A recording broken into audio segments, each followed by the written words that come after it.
ஏற்கனவே இருந்த எம்எல்ஏக்கள் எல்லாத்துக்குமே பெரும்பாலும் குடுத்துட்டாங்கன்னு வச்சுக்கங்களேன். புதுசா எதுவும் இல்ல. இவ்வளோ லேட்டுக்கு என்ன காரணம்னு இப்போ அதான் இப்ப எல்லாத்துக்கும் ஒரு கேள்விக்குறி என்னன்னா, ஒண்ணும் பெருசா இல்ல. என்ன மொத்தம் 28 பேர்லன்னா 28 பேர்ல கிட்டத்தட்ட 20 பேர மாத்திட்டாங்க. அதான் ஒரே குழப்பம். என்னமோ நீங்க பெருசா என்னமோ மலையவே பெரட்டுற மாரி மாணிக் தாக்கூர் ஒரு பக்கெட்டு, பிரவீன் சக்கரவர்த்தி என்னென்ன பேச்சு? நாங்க அடுத்தது நாங்க தான் இங்க பண்ண போறோங்கிற மாரி பேசிட்டு இருந்தீங்க. ஒண்ணுமே இல்லையே அதுல. வாரிசுகள் எல்லாத்துக்கும் கொடுக்கப்பட்டிருக்கு. கூட்டணி கட்சியுடைய நீங்க வந்து பலமும், ஆதரவும் இல்லன்னா, இவங்கலாம் என்ன பண்ண முடியும்னு நினைக்கிறீங்க? நினைச்சு பாருங்க. இன்னும் 15, 20 நாள் தான் இருக்கு. என்ன பண்ண முடியும்? அதனால பெருசா பேசுறீங்களே நீங்க திமுக விமர்சனம் பண்றீங்க. நீங்க இந்த நிலைமையில இன்னைக்கு டிவிகேயோடு காங்கிரஸ் கூட்டணி அமைச்சிருந்தா இன்னைக்கு என்ன ஆயிருக்கும்னு நினைச்சு பாருங்க. உண்மையிலேயே அண்ணாமலை எதிர்பார்த்தாரா? அண்ணாமலைக்கு மறுக்கப்பட்டதா? அப்படின்னு பார்த்தீங்கன்னா, ஒரு பெரிய ஒரு சர்ச்சையான விவாதம் இதில் செய்யணும். அண்ணாமலை என்னை பொறுத்தவரை அதிமுக கூட்டணியில் அவர் போட்டியிட விரும்பியிருக்க மாட்டார்.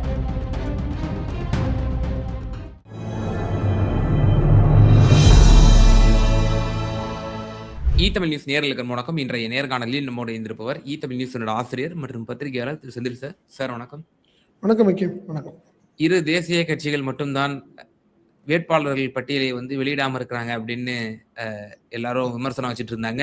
இப்போ அதுக்கு ஒரு தீர்வு வந்துருச்சு. 3ஆம் தேதி அநேகமாக இன்றும் திங்கட்கிழமை மட்டும்தான் வேட்புமனு தாக்கலுக்கு இருக்கக்கூடிய நாள். இப்போ இந்த வேட்பாளர்கள் அனைவருமே திங்கட்கிழமை வந்து வேட்புமனு தாக்கல் செய்யணும். அவங்க 2 நாட்கள் இருக்கு. ஸோ இப்போ காங்கிரஸ் கட்சியில ஒருவர் மட்டும் அறிவிக்கப்படவில்லை. மேலூர் தொகுதி மட்டும். மற்ற 27 தொகுதிகளுக்கும் அறிவிச்சிட்டாங்க கேண்டிடேட்ஸ். முதல்ல காங்கிரஸ் கட்சியினுடைய கேண்டிடேட்ஸ் பத்தி உங்களுடைய பார்வை? ஏற்கனவே இருந்த எம்எல்ஏக்கள் எல்லாத்துக்குமே பெரும்பாலும் கொடுத்துட்டாங்கன்னு வச்சுக்கங்களேன். புதுசா எதுவும் இல்லை. இவ்வளோ லேட்டுக்கு என்ன காரணம்னு இப்போ அதான் இப்போ எல்லாத்துக்கும் ஒரு கேள்விக்குறி என்னன்னா, பெருசா மாற்றம் வந்து கிட்டத்தட்ட 12 எம்எல்ஏக்களுக்கு 17ல் 12 பேர் கொடுத்துட்டீங்க. ஒன்றும் பெருசா இல்லை. என்ன மட்டும் 28 பேர்லன்னா 28 பேர்ல கிட்டத்தட்ட 20 பேரை மாத்திட்டாங்க. ஒரு 8 பேர் தான் இப்போ பழைய ஆட்கள். அதான் ஒரே குழப்பம் அப்படின்னு சொல்லலாம். இதில் ஏற்கனவே நீங்கள் ஒரு 12 பேர் கொடுத்துட்டீங்க. அதுக்கப்புறம் கூடுதலாக என்னன்னு பார்த்தீங்கன்னா, நீங்கள் என்ன ஒரு 16 பேர் வருதா கேண்டிடேட்ஸு, அவ்வளோதான்.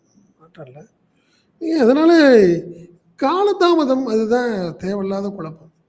இதில் என்ன விஷயம்னா பார்த்தீங்கன்னா, சிஎம் நேற்று ஈரோட்டில் பேசும்போது நேற்று காலையே சொன்னார், இன்று இரவு வந்துடும்.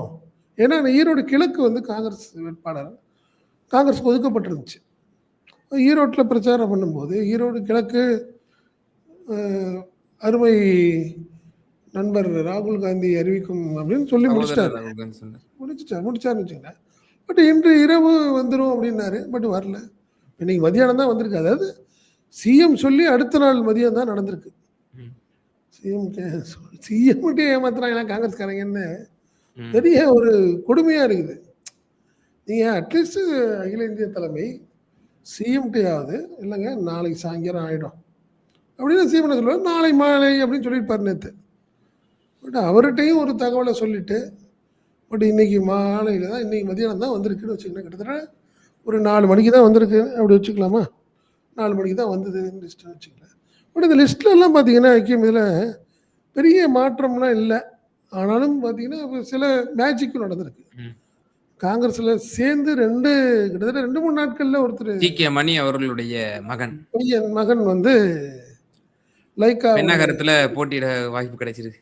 லைக்காவுடைய மேனேஜர் அவர் தான். லைக்காவுடைய சினிமா தயாரிப்பு நிறுவனமான லைக்காவுடைய மேனேஜர் அவருக்கு சத்தம் இல்லாம டக்குன்னு போனாரு டெல்லியில. இது காங்கிரஸ்ல யாருக்குமே தெரியாது. என்ன கேசி வேணுகோபாலை பார்த்து ஒரு சால்வை கொடுக்குற மாதிரி ஒரு போட்டோ வந்தது, அவ்வளோதான். இவருக்காக உட்காந்து ஃபைட் பண்ணி பார்க்குறப்ப காங்கிரஸ்லாம் தெரிஞ்சுறதுக்கெல்லாம் வேலையே இல்லை. நீங்கள் ஜோதிமணி பேசுகிற மாதிரி, மாணிக் தாக்கூர் பேசுகிற மாதிரி, பிரவீன் சக்கரவர்த்தி ட்வீட் போடுற மாதிரிலாம் எந்த வித பெரிய புரட்சிகளும் நடக்கிறதுக்கான வாய்ப்புகள் இல்லைங்கிறது தான் இன்றைய லிஸ்ட்டை பார்த்து நம்மளுக்கு தெரியுது. என்னமோ நீங்கள் பெருசாக என்னமோ மலையவே பெரட்டுற மாதிரி மாணிக் தாக்கூர் ஒரு பக்கெட்டு, பிரவீன் சக்கரவர்த்தி என்னென்ன பேச்சு? நாங்கள் அடுத்தது நாங்கள் தான் இங்கே பண்ண போகிறோங்கிற மாதிரி பேசிட்டு இருந்தீங்க. ஒன்றுமே இல்லையே அதில். ஏற்கனவே 17 எம்எல்ஏக்கள்ல 13 எம்எல்ஏக்கள் கொடுத்துட்டீங்க. வாரிசுகள் எல்லாத்துக்கும் கொடுக்கப்பட்டிருக்கு. ஹசனுக்கு வாங்கியிருக்காரு, ராமச்சந்திரன் வாங்கிட்டாரு. புதுசா எதுவுமே இல்லையே உங்களுக்கு. திருநாவுக்கரசு பையனுக்கு குடுத்துட்டாங்க. அறந்தாங்கி குடுத்துட்டாங்க. வேளச்சேரி அப்படிதான். ஹாரூனுடைய பையன் தானே அவரு. அவருக்கு குடுத்துருக்காங்க. ஜேஎம்எச் ஹாரூன். ஆமா. இதுல எதுவும் ஒண்ணும் மாற்றமே இல்லையே ஹக்கீம் இதுல. சரி அதனால நீங்க அதே மாரி பார்த்தீங்கன்னா, நாங்குநேரி செல்வ பெருந்தகையோட நெருங்கிய நண்பரான ரூபி மனோகரன். இது இப்படி செல்வ பெருந்தகைக்கு கிடைச்சிருக்குது. சரி இதுல பிரதமர். ஒண்ணும் ஆமா. நீங்க ஒண்ணும் பெரிய பெரிய மாற்றங்களுக்கெல்லான வாய்ப்புகள்லாம் தாரகை கட்பட் அவங்களுக்கு வந்து தொகுதிய மாத்திருக்காங்க. பக்கத்து தொகுதிய போட்டிருக்கிறாங்க. அவ்வளோதான். சின்ன சின்ன விஷயங்கள் அது திமுக வந்து அந்த தொகுதிய தரமாட்டேங்கிறதுனால 2 விஷயத்த பண்ணியிருக்கிறாங்க. ம். ஒண்ணு சிங்காநல்லூர்ல ஒரு யங்ஸ்டர் ஒருத்தர போட்டிருக்காங்க லேடி. ஸ்ரீநிதி நாயுடுன்னு. அதுக்கு உரிமை ம். என்னன்னா, சிங்காநல்லூர் வந்து நாயுடு சமூகத்தைச் சேர்ந்தவர்கள் அதிகமாக இருக்கிற தொகுதின்னு ஒரு பேர் எடுத்த ஓ! தொகுதி. புரியுதுங்களா? அது எந்த கட்சி வந்தாலும் அந்த நாயுடு சமூகத்தைச் சேர்ந்தவங்களுக்கு தான் அது வாய்ப்பு குடுக்கும். ஏற்கனவே திமுகல வந்து நின்னு தோல்வி அடைந்தவங்களா இருக்கட்டும், இப்ப இருக்கிறவங்களும் எல்லாம் அப்படிதான் ஒரு சூழ்நிலை வரும். கரெக்ட்டா அங்க வந்து ஸ்ரீநிதி நாயுடுன்னு ஒரு பேர் கொண்டு ஒரு பெண்ணுக்கு ஒரு வாய்ப்பு குடுத்திருக்கு காங்கிரஸ். அது தேசிய கட்சி. அதனால நீங்க வந்து அத தமிழ்நாட பத்திலாம் இல்ல. அவங்களுக்கு வந்து பஞ்சாப்ல உள்ள சிங்க கூட நிப்பாட்டலாம் அவங்களுக்கு. ஏன்னா தேசிய கட்சி இல்ல அது. அந்த மாரி ஒரு சூழ்நிலைன்னு வச்சுக்கங்களேன். அதே மாரி ஈரோடு கிழக்கு மீண்டும் காங்கிரஸுக்கு வழங்கப்பட்டிருக்கிறது. அதில கோபிநாத் பழனியப்பன் அவர் வந்து ஏற்கனவே கர்நாடக பார்வையாளரா இருக்கார். அவர் ஓ! ஏற்கனவே காங்கிரஸ் பார்வையாளரா இருக்காரு. அவர் ஏற்கனவே ஆமா அவருக்கு ஒரு வாய்ப்பு குடுத்துருக்காங்க. கிருஷ்ணகிரி செல்வகுமார் குடுத்துருக்காங்க. பழைய எம்பி. கடந்த முறை இருந்தார்ல. எம்பி செல்வகுமார் ஏற்கனவே அவருக்கு ஒரு வாய்ப்பு குடுத்துருக்காங்கன்னு வச்சுக்கங்களேன். மத்தபடி ஒண்ணும் பெரிய மாற்றம் இல்ல ஹக்கீம். காங்கிரஸை பொறுத்தவரை ம். பெரிய மாற்றங்கள்லாம் இல்ல. பெரிய ஒண்ணும் புரட்சிகரமான விஷயங்களும் ஒண்ணும் இதுல இல்ல இந்த லிஸ்ட்ல. ஓ! என்ன காரணத்துக்காக ஒரு சீட்டு தரலங்கிறது நம்மளுக்கு யாருக்கும் தெரியாது. ம். ஏன் என்னைக்கு வரும்னு தெரியாது யாருக்கும். அதுல மட்டும் எப்போ இழுபறி இருக்குங்கிறது ஆமா தெரிய வருது. விளம்பரம் இன்னைக்கு நைட்டு வரலாம் அப்படின்னு சொல்றாங்க. ஏன்னா ம். இன்னும் ஒரு நாள் தானே நீங்க சொன்ன மாரி, ம். நாளைக்கு யாரும் இவங்க இந்த லிஸ்ட்ல உள்ள ம். 28ல 28 பேருமே நாளைக்கு வேட்புமனு தாக்கல் பண்ண முடியாது. ம். காரணம் டாக்குமெண்ட் பண்ணணும் எல்லாம் வேலையெல்லாம் இருக்கு. ஸோ இவங்க ம். எல்லாமே திங்கட்கிழமை தான் குடுப்பாங்க. கடைசி நாள் 6ஆம் தேதி வாய்ப்பு. அதனால நாளை இரவு கூட வரலாம். ஒரே ஒரு லிஸ்ட்டு அந்த இது மட்டும் வராம இருக்குல்ல. மேலூர் மேலும் மேலூர் தொகுதி அது மட்டும் வரும்னு எதிர்பார்க்கப்படுது. ஆமா. நேஷனல் பார்ட்டிஸ்ல இருக்கக்கூடிய சவால்கள அவங்க சொல்றாங்க. இத நீங்க தாமதம்னு எடுக்கக்கூடாது. இத நீங்க வந்து இது வந்து இழுபறின்னு நீங்க சொல்லக்கூடாது. நாங்க 5 மாநிலத்துக்கும் கேண்டிடேட்ஸ் போடணும். அதுக்கு எங்களுக்கு கொஞ்சம் டைம் எடுக்கும். இது மாநில பார்ட்டி இல்ல. இது நேஷனல் பார்ட்டி அப்படின்ற காரணங்கள் சொல்றாங்கல்ல. அது நியாயமா தானே இருக்கு. ஜோடங்கர் டீமோட வேலை என்ன? ஜோடங்கர் தலைமையிலான ஒரு குழு எதுக்காக போட்டாங்க? ம். எதுக்காக போட்டாங்க? வந்து சம்சா சாப்பிட்டுட்டு டீ குடிச்சிட்டு போறதுக்கா வந்தாங்க என்ன? இல்ல ம். கேம். நீங்க அதுக்கு தான் நீங்க ஒவ்வொரு மாநிலத்துக்கும் ஒரு டீம் போட்டுடுறீங்க. அதுக்கு ஒரு பார்வையாளர்ன்னு ஒண்ணு போடுறீங்க. ஒவ்வொன்னுக்கும் ஒரு டீம் வச்சுக்கிறீங்களே. அந்த ஒரு டீம கூப்பிட்டு 1 மணி நேரம் டிஸ்கஸ் பண்ணுவீங்களாம். அவ்வளோதான். யாருக்கு வாய்ப்பு? என்ன ஏதுன்னு முடிச்சிருக்கலாமே ஹக்கீம் அது. நீங்க அதுதான் நான் சொல்றேன். அது நீங்க 2 கட்சியும் தான் சேர்த்து சொல்றேன் நானு. உங்களுக்கு மாநிலத்தில அஸ்ஸாம்ல எலக்ஷன் இருக்கு. செல்வ பிறந்தகை சொல்றாரு அதுக்கு. ஏங்க லேட் ஆச்சு அப்டின்னா, எங்களுக்கு வந்து ராகுல் காந்தி அஸ்ஸாம் போயிட்டாரு. வர்றதுக்கு 2 நாள் ஆச்சு அப்படின்னு. இதெல்லாம் ஒரு காரணம் சொல்லிட்டு இருக்கிறதா? பட் நீங்க செய்ய வேண்டிய விஷயங்கள செய்தால் தான் தொண்டர்கள் சோர்வு இல்லாமல் இருக்காங்க. இங்க இப்ப நீங்க வந்து பார்த்தீங்கன்னா, திருச்சி மாவட்டத்தில துறையூர் தொகுதிய வந்து காங்கிரஸ்க்கு ஒதுக்கியிருக்கு. இதே மாரி ஒவ்வொரு தொகுதியும் நான் சொல்றேன். அவங்கலாம் ஒர்க் பண்ணி இது ஏடிஎம்கே ஒர்க் பண்ண ஆரம்பிச்சு கிட்டத்தட்ட 4, 5 நாள் ஆயிடுச்சு. கேண்டிடேட்ட போட்டு ஒரு ரவுண்ட்ஸ் வந்திருப்பாங்க கேம். நீங்க புதுசா ஒரு கேண்டிடேட்ட போட்டு இப்ப அவங்க எல்லாம் இனிமே எல்லாத்தாலயும் பண்ண முடியாதுங்கிறேன் நான். புரியுதுங்களா? கூட்டணி கட்சியுடைய நீங்க வந்து பலமும், ஆதரவும் இல்லன்னா, இவங்கலாம் என்ன பண்ண முடியும்னு நெனைக்கிறீங்க? நெனச்சு பாருங்க. இன்னும் 15, 20 நாள் தான் இருக்கு. என்ன பண்ண முடியும்? அதனால பெருசா பேசுறீங்களே நீங்க திமுக விமர்சனம் பண்றீங்க. ம். நீ இந்த நிலைமையில இன்னைக்கு டிவிகேவோட காங்கிரஸ் கூட்டணி அமைச்சிருந்தா இன்னைக்கு என்ன ஆயிருக்கும்னு நெனச்சு பாருங்க. கேண்டிடேட் 28 பேர அனவுன்ஸ் பண்ணதுக்கப்புறம், டிவிகே கொண்டு போய் ரீச் பண்ணிருமா என்ன? ம். திமுக நாளைக்கு இன்னைக்கு இப்ப சாயங்காலத்துலேருந்து தோள்ல தூக்க ஆரம்பிச்சுரும் திமுக. காரணம் என்னன்னா, அவங்களுக்கு வேற வழி இல்ல. கூட்டணி கட்சி 200 பிளஸ்ங்கிறத சிஎம் வந்து அனௌன்ஸ் பண்ணிட்டாரு. ஜெயிச்சே ஆகணுங்கிற கட்டாயத்துல இருக்கு. புரியுதுங்களா? இப்ப கோயம்புத்தூர்ல ஆட்டோமேட்டிக்கா 2 தொகுதி. கவுண்டம்பாளையமும், சிங்காநல்லூரும். 10ல 2 ஆட்டோமேட்டிக்கா அங்க செந்தில் பாலாஜி ரிஸ்க் எடுத்து அத ஜெயிக்க வச்சுருவாரு. இப்படி கவலை இல்லாத வாழ்க்கைங்கிறதுனால தான் கடைசி நாள்ல வேட்புமனு தாக்கல் கடைசி நாள்ல லிஸ்ட்ட விடுறாங்க. ஒழுங்கா நீங்க ப்ராப்பரா ஒரு ஒரு ஒரு வாரத்துக்கு முன்னாடியோ, ஒரு 4 நாளைக்கு முன்னாடியோ பண்ணா, அவங்களும் ஒரு கம்ஃபர்ட்டா ஒர்க் பண்ண முடியும்ல. ம். எப்ப காங்கிரஸ் தலைமைக்கு என்னைக்கு தெரியாது இதெல்லாம்? சார், காங்கிரஸில் இருக்கக்கூடிய லிஸ்ட் பற்றியான உங்களுடைய கருத்தை தெரிவிச்சீங்க. இப்ப பாஜக பெரிதும் எதிர்பார்க்கப்பட்டது. பாஜகவுல வந்து பல புதிய முகங்கள், பல அறியப்பட்ட முகங்கள், ஸ்டார் கேண்டிடேட்ஸ் இதெல்லாம் வந்து இதன் கொண்ட பட்டியல் வந்து வெளியிடப்படும் அப்படின்னு சொல்லி. ஆனா நம்ம என்னென்ன எதிர்பார்த்தோமோ சேம் ஆஸ் அது போல தான் வந்திருக்குங்கிற மாதிரி நமக்கு இப்போ தோணுது. பாஜகவினுடைய 27 பேர் கொண்ட அந்த வேட்பாளர் பட்டியலை எப்படி பார்க்குறீங்க? அண்ணாமலை இடம்பெறவில்லை. மீண்டும் எம்எல்ஏக்கள் எல்லாத்துக்கும் கொடுத்துருக்குறாங்க. அப்படி பார்க்கும்போது பார்த்தீங்கன்னா, நயினார் வந்து தொகுதி மாறியிருக்காரு. சாத்தூர் போயிருக்காரு. திருநெல்வேலியில் இருந்தவர் சாத்தூர் போயிருக்காரு. மற்றபடி நீங்க உங்களுக்கு பார்த்தீங்கன்னா, வானதி சீனிவாசன் அவர்களுக்கு கோவை வடக்கு கொடுக்கப்பட்டிருக்கு.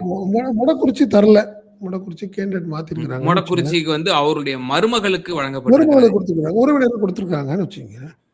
நீங்க வானதி வந்து தெற்குலேருந்து வடக்கு வந்திருக்கிறாங்க. மற்றபடி காந்திக்கும் கொடுத்துருக்குறாங்க. அதில் ஒன்றும் மாற்றம் இல்லை. நாகர்கோவில் காந்திக்கு கொடுத்துருக்குறார்கள். பட் அதில் நீங்கள் சொன்ன மாதிரி அண்ணாமலை உண்மையிலேயே அண்ணாமலை எதிர்பார்த்தாரா? அண்ணாமலைக்கு மறுக்கப்பட்டதா அப்படின்னு பார்த்தீங்கன்னா, ஒரு பெரிய ஒரு சர்ச்சையான விவாதம் இதில் செய்யணும். அண்ணாமலை என்னை பொறுத்தவரை அதிமுக கூட்டணியில் அவர் போட்டியிட விரும்பியிருக்க மாட்டார். மாற்றமே இல்லை. நீங்க பொறுப்பு வந்து கொடுத்தீங்க, அதுக்கே நான் போக மாட்டேன், எங்க அப்பா உடம்பு சரியில்லைன்னு சொல்லிட்டு இருந்தவர், நீங்க சீட்டு கொடுத்தீங்கன்னா எப்படிங்க போய் நிற்பாரு? எடப்பாடி பழனிசாமி அவருக்கு நீங்க பிரச்சாரம் பண்ணணும். அவரு நீங்க வாங்கலே அவங்க 2 பேத்துக்கு தான் பிரச்சனையே, அவங்க 2 பேத்துக்கு தான். அதனால என்னை பொறுத்தவரை இதுல மீடியாக்கள் சில பேர்லாம் என்ன சொல்றாங்க, மறுக்கப்பட்டது ஏன்னு? அவர் வாங்கியிருக்கிறதுக்கெல்லாம் வேலை இல்லை, அவர் விரும்பி இருக்க மாட்டார் அப்படிங்கிறது என்னுடைய பார்வை. நம்ம ஏற்கனவே சொன்னோம், இந்த தேர்தலில் அண்ணாமலை நிற்க மாட்டாரு. 2வது அவருடைய தொடர் தோல்விங்கிறது அவருக்கு வந்து ஒரு பெரிய மைனஸ் ஸ்கீம். இதுல நீ ஏற்கனவே 2021ல் நின்று தோத்துட்டாரு சட்டமன்றம். அதுக்கப்புறம் பாராளுமன்ற தேர்தலையும் நின்று தோத்துட்டார். மீண்டும் எங்க நின்னாரும் திமுக மட்டும் இல்ல, அதிமுக பிஜேபி எல்லாம் சேர்ந்து அடிக்க வர அதுக்கு வாய்ப்பே இல்லை தலைவனுக்கு. நீங்க தோல்வி அண்ணாமலைன்றவாங்க. ஹேட்ரிக் தோல்வி. நீங்க அரசியல்ல வந்து நீங்க வந்து வந்து அதிர்ஷ்டம் இல்லாதவர், நீங்க வேஸ்ட் துரதிருஷ்டசாலி அப்படி இப்படின்னு சொல்லி ஒதுக்கிடுவாங்க. அது வந்து அண்ணாமலைக்கு தெரியும். இப்படி ஒன்றும் இல்லை, கோயம்புத்தூர்ல ஒரு சீட்டு வாங்கியிருந்தாருன்னு வச்சுக்கோங்க. கோயம்புத்தூர்ல ஒரு சீட்டு அவர் எதிர்பார்த்தது சிங்காநல்லூர்னு எதிர்பார்த்தாருன்னு சொன்னாங்க. கவுண்டம்பாளையம் என்னமோ சொல்றாங்க, சொன்னது கோயம்புத்தூர்ல சொல்லிட்டு இருந்தாங்கன்னு வச்சுங்களேன். ஏதோ ஒரு தொகுதி வாங்கியிருந்தால் ஃபர்ஸ்ட் செந்தில் பாலாஜி விட்டுருக்கவே மாட்டார். ஓகே, நீங்க அதுக்கப்புறம் கோயம்புத்தூர் நீ புதுசா வரியான்னு சொல்லி வானதி சீனிவாசன் விட்டுருக்கவே மாட்டாங்க. ஏன்னா கோயம்புத்தூர்ல நான் மட்டும்தான் தலைவியா இருக்கேன், நான் தான் நிர்வாகி, என்னுடைய செல்வாக்கு நீ வந்துட்டா குறையும்னு வானதி சீனிவாசன் விட மாட்டாங்க. இதெல்லாம் தாண்டி வேலுமணி விட மாட்டார், அதிமுக விடாது. ஸோ இப்படி ஒரு சூழ்நிலையில் அது அண்ணாமலைக்கு நல்லாவே தெரியுங்க. நீங்கள் விடவே மாட்டாங்க. நீ திமுக நம்மளுக்கு மட்டும் எதிரி கிடையாது, அதிமுகவுக்கு எதிரி. இதில் ஒரே ஒரு விஷயம்தான் ஐக்கியம். இதில் பிஜேபியில் வந்து இவர் நிற்பார், காரைக்குடி. இந்த முறை உடல்நிலை சரியில்லைங்கிறதுனால இந்த அவருக்கு வந்து வாய்ப்பு இல்லாமல் போயிடுச்சுன்னு வச்சுக்கோங்க. ஸோ இதுதான். மற்றபடி பிஜேபியில் மட்டும் நீங்கள் ஒரு விஷயம், அவங்களுடைய பாலிசி என்ன பாலிசின்னே தெரியல. ராஜ்யசபா எம்பியா இருக்காரு முருகன், மத்திய அமைச்சராக இருக்காரு. மீண்டும் அவருக்கு சீட்டு கொடுக்குறாங்க. கடந்த முறையும் இதே மாதிரி வேலையை பண்ணாங்க அவங்க. இப்ப அதே மாதிரி தமிழிசை அவங்க என்ன தமிழிசை கொடுக்குறாங்க. இது எந்த விதத்துல என்ன, அவங்க ஏற்கனவே கவர்னரா இருந்தவங்க, புரியுதுங்களா? கவர்னரா இருந்தவங்க. பட் அவங்களெல்லாம் இப்படி கொண்டாந்து நிப்பாட்டி இது நல்லது பண்றாங்களா? கட்சி வீக்கா இருக்குமா இல்லையா? புதுசா ஒரு வாய்ப்புக்கு இதே மாதிரிதான் காங்கிரஸ் வீணா போச்சு. புது புது ஆட்களுக்கு கொடுக்காம வாரிசு அரசியல்லையே திருப்பி திருப்பி கொடுத்து ஒரு சோர்வாகி யங்ஸ்டர்ஸே அந்த கட்சியிலலாம் சேராமல் போய் அதோட விளைவு தான் இன்னைக்கு வந்து காங்கிரஸ் வந்து நடு ரோட்டில் வந்து நிற்கிது. அதே நிலைமைகளை தான் இப்போ வந்து பிஜேபி வேற ஆரம்பிச்சிருச்சு. அண்ணாமலை வந்து வந்ததுக்கப்புறம் கொஞ்சம் ஒரு ஒரு மாற்றங்கள் இருந்த மாதிரி இது இருந்துச்சு, அது நம்ம ஒத்துக்கணும்னு வச்சுக்கிறேன். பட் ஆனால் இப்போ இந்த லிஸ்டெல்லாம் பார்க்கும்போது மீண்டும் மீண்டும் அதே மாதிரி ஒரு சூழ்நிலை போயிட்டு இருக்கிறது. விளவங்கோடு அக்கா கண்டிப்பா விஜயதரணி அவங்களுக்கு கொடுத்துருக்காங்க. அவங்களுக்கு கொடுத்துட்டாங்க. அதே மாதிரி மதுரை தெற்கு ராம சீனிவாசன் பேராசிரியர் அவரு கரெக்டா பேராசிரியர் அவரு கிடைச்சிச்சுன்னு வச்சுங்களேன். நீங்கள் அந்த மாதிரி விஷயங்கள்ல என்ன ஏதாவது புதிய மாற்றம் இருக்கு, புதிய விஷயங்கள் இருக்கு அப்படின்னு பார்த்தீங்கன்னா ஒன்றும் பெருசா இல்லை ஹக்கீம். அதனால பிஜேபியும் ஏன் லேட் ஆச்சு, என்ன சொல்லிட்டாங்க முதல்ல இதுல என்ன ஒரு பெரிய துரோகம் பண்ணி விட்டாங்கன்னா, இந்த புதிய நீதி கட்சிக்கு வந்து 2 சீட்டு தரதா சொன்னாங்க. ஒரு சீட்டு ஏடிஎம்கேயும் ஒரு சீட்டு பிஜேபியும் தரும் அப்படின்னு ஏசி சண்முகம் சொல்லிட்டு இருந்தார். ஆனா அவங்களுக்கு தரவே இல்லை, அவருக்கு தரவே இல்லை அவங்க. ஆமா, அது ஒரு பெரிய ஒரு துரோகத்தை பண்ணி விட்டாங்க. கேட்டு ஏற்கனவே அவங்க பிஜேபி வந்து ஏடிஎம்கே மேல ஒரு அதிருப்தியில இருக்கு. கேட்ட சீட்டு தரல. உசிலம்பட்டிலாம் அடிச்சு விட்டாருங்க எடப்பாடி பழனிசாமி. உசிலம்பட்டியெல்லாம் நீங்க வந்து போச்சீங்கன்னா என்ன பண்ணுவீங்க? பிஜேபி உசிலம்பட்டிக்கு போய் என்ன ஆகும்? இந்த லிஸ்ட்ல அண்ணாமலையினுடைய ஆதரவாளர்களாக அறியப்பட்டவர்கள் அவங்களுக்கும் வழங்கப்படாதது போல இருக்கு. ஆமா, நீங்க வினோஜ் பி செல்வத்துக்கு ஃபார் எக்ஸாம்பிள் எஸ் அது நம்ம புரியுதுங்களா? நீங்க அதே மாதிரி ரெட்டி ஒருத்தர் இருக்காரு, அமர் பிரசாத் ரெட்டி, அவரு எல்லாம் பணம் கட்டி வச்சிருந்தாரு. அங்க அவருக்கு ஏதாவது கொடுப்பாங்கன்னு எதிர்பார்த்தாரு. ஏங்க நீங்க அண்ணாமலையை ஒதுக்கல, அவருடைய ஆதரவாளர்களே ஏற்கனவே ஒதுக்கிட்டாங்கல்ல அவங்க. சரி, அவங்க தெளிவா இருக்கு. பிஜேபி வந்து அதில் ஒரு விஷயம் வைக்கும், நீ அண்ணாமலை வருத்தப்படுறதுக்கோ அண்ணாமலையுடைய ஆதரவாளர் வருத்தப்படுறதுக்கெல்லாம் வேலை இல்லை. காரணம், தனிநபர் துதி பாட முடியாது அப்படிங்கிறதுல பிஜேபி தெளிவாக இருக்கும். அதோட விளைவு நான் சொல்கிறேன், அண்ணாமலை இல்லைன்னா தமிழ்நாட்டு பிஜேபி யாருமே காப்பாற்ற முடியாதுங்கிற ஒரு இமேஜ் அண்ணாமலை மீடியாக்களை வச்சு உருவாக்கிக்கிட்டே இருந்தாலும் அவருக்கு மைனஸ் ஆகிட்டே தான் போகும். ரைட்டு, நீ இல்லைனாலும் பரவாயில்ல, எனக்கு தமிழ்நாட்டில் எனக்கு ஆட்சியே பிடிக்க வேணாயா, பார்த்துக்கலாம் நவரு அப்படின்ற மாதிரி மனநிலை தான் அவங்க இருப்பாங்க. புரியுதுங்களா? நீங்கள் தனியாக ஒரு ஆளை எப்படி உருவாக்குவாங்க, வளர்த்து விடுவாங்க. ஒவ்வொரு முறையும் அண்ணாமலை அந்த ஒரு இது கிரியேட் பண்ணுறாரு, ஒரு மீடியாக்கள் சில பேரை கையில் வச்சுக்கிட்டு. இப்போ என்ன காலையில் என்ன ஓடிட்டு இருந்துச்சு, வராரு மோடி வராரு, வந்து அண்ணாமலையை கூப்பிட்டு சமாதானப்படுத்த போகிறாங்க, பேச போகிறாங்க, அவருக்கு ஒரு சீட்டு கொடுக்கறதுக்கு சம்மந்தமாக மோடி வந்ததுக்கப்புறம் ஆலோசனை எல்லாம் போட்டுட்டு இருந்தாங்க. இந்த குழப்பங்கள்ட்ட 1 ஹவரில் லிஸ்ட்டே வந்துடுச்சு. புரியுதுங்களா? இப்படிப்பட்ட ஒரு சூழ்நிலையில் இருக்கும்போது அண்ணாமலை தொடர்ந்து தன்னை ஒரு பெரிய பிம்பமாக காட்டணும் தமிழ்நாட்டில் அப்படிங்கிறத அவர் செய்ய அவருக்கு மைனஸுங்கிறத இந்த பட்டியல் மீண்டும் ஒரு முறை அவருக்கு காட்டியிருக்கிறது. அப்படிதான் நம்ம சொல்றோம். இப்போ இபிஎஸ் அவருடைய தலைமையிலான என்டிஏ இந்த 234 தொகுதிகளுக்கு உண்டான அந்த வேட்பாளர் ஓரளவு அறிமுகமாகிவிட்டது. ஒரு சிலர் கூட்டணியில் அறிவிக்காவிட்டாலும் எல்லாரும் ஓரளவு வந்துருச்சு. இப்போ இவங்களுடைய வின்னிங் ஸ்ட்ரைக் ரேட் 1 பிளஸ் அண்ணாமலையினுடைய எதிராக வேலை செய்யக்கூடிய தன்மை அந்த தேர்தலில் நிச்சயமா இருக்கணும்னு அவரோட ஆதரவாளர்களால பொது வெளியிலேயே அப்பட்டமா பேசுறாங்க. கண்டிப்பா கண்டிப்பா கண்டிப்பா. இல்லை, அவர் எதிர்பார்த்த ஒரு விஷயம் நடந்துருச்சு. நல்ல வேலை சீட்டு கொடுத்துருவாங்களா நினைச்சையா, கொடுக்கலையா, போன முறை மாதிரி கொடுத்து என்னை அசிங்கப்படுத்தாமல் விட்டாங்களேங்கிற ஒரு பெரிய சந்தோஷம். நீங்கள் லிஸ்ட்டு வந்து அடுத்த நிமிஷம் ட்வீட் போடுறாரு, நான் வந்து தீவிரமாக பிரச்சாரம் பண்ணுவேங்கிறாரு. அது பண்ணுங்க, நீங்கள் அதெல்லாம் பண்ணுங்க, அதெல்லாம் ஒன்றும் மாற்றம்ல, உங்களுக்கு உரிமை இருக்குன்னு வச்சுக்கோங்களேன். உங்களுடைய அரசியல் எதிர்காலம் என்ன ஆக போகுது அப்படிங்கிற ஒரு கேள்விக்குறி. என்னை பொறுத்தவரை இந்த விஷயத்தில் எடப்பாடி பழனிசாமி கொஞ்சம் தெளிவாகவே பண்ணிட்ட மாதிரி தான் தெரியுது. ஏற்கனவே லிஸ்ட்டு விஷயத்திலையும் கிட்டத்தட்ட 27 டைட் பண்ணி கொடுத்துட்டு கடினமான தொகுதிகளை வழங்கப்பட்டிருக்காரு. அதே மாதிரி இந்த அண்ணாமலைக்கெல்லாம் கொடுத்துடக்கூடாது, அண்ணாமலை ஆதரவாளர்களான வினோஜ் பி செல்வம், அதே மாதிரி அமர்சிங் ரெட்டி, இவங்களுக்கு யாருக்கும் சீட்டு கிடைச்சிடக்கூடாதுங்கிறதுல தெளிவாகவே இருந்திருக்கிறார். அது நல்லாவே தெரியுது இன்னைக்கு. புரியுதுங்களா? அவருக்கு வேண்டிய ஆட்கள் இந்த விஷயத்தில் ரொம்ப எல் முருகன், அதே மாதிரி நயினா நாகேந்திரன், ம். எடப்பாடி பழனிசாமி ஒரு டீம் ஒர்க் பண்ணி எல்லாத்தையும் முடிச்சு விட்ட மாதிரி தெரியுது எனக்கு. அப்படித்தான் நல்லா தெரியுது. 3 உட்காந்து பேசி, ம். ஒண்ணு நம்ம இருக்கணும். இல்ல இந்த சைடு நீ இருக்கணும். வேற எவனுக்கும் இடம் இல்லங்கிற மாரி தெளிவா முடிச்சு விட்ட மாரி தெரியுது. ஆமா. பாஜக மத்திய தலைமையும் அதுக்கு வந்து துணை போயிருக்கு அப்படின்னு தான் இதுல எடுக்க வேண்டியது இருக்கா? ஆமாமா.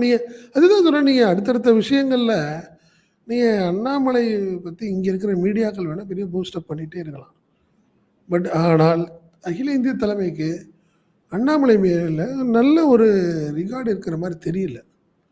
காரணம் என்னன்னா, அவரு அடுத்தடுத்த விஷயங்கள்ல நெறைய மிஸ்யூஸ் பண்ணிட்டாரு கட்சிய.